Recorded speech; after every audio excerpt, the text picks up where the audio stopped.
ভায়লিনা চেতিয়াৰ কথাৰে দেউতা।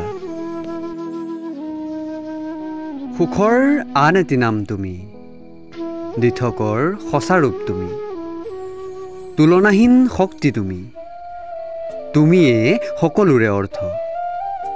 দেউতা তুমি মানেই সত্য। কপালৰ ঘাম মাটিত পেলাই তুমিয়েই সুখী কৰোৱাইছিলা। নিজৰ কথা তিলমানো নিচিন্তি ঘৰৰ বাবে নিজক বলিদান দিছিলা। সীমাহীন কষ্টক নেওচি ধুমুহা বৰষুণ চিৰাচিৰ কৰা।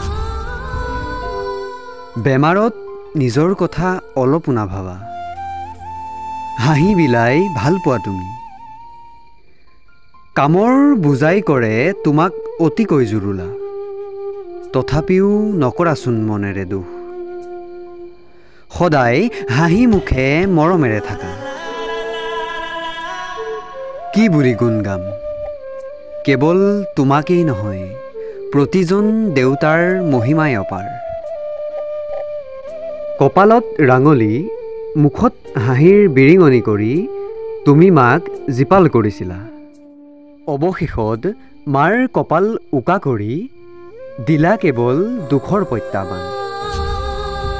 জনম দিছিলা, মিলিছিলোঁ আমি চাৰিওটি প্ৰাণী, কিন্তু অৱশেষত কৰি থৈ গ'লা তোমাৰ দুগৰাকী কন্যাক ঘাট মাউৰি। এৰা, ভগৱানে নিবিচাৰিলে আমাৰ সুখৰ হাঁহিটি। তুমি য'তে আছা কুশলে থাকা দেউতা, তাৰ পৰাই আশীৰ্বাদ কৰিবা।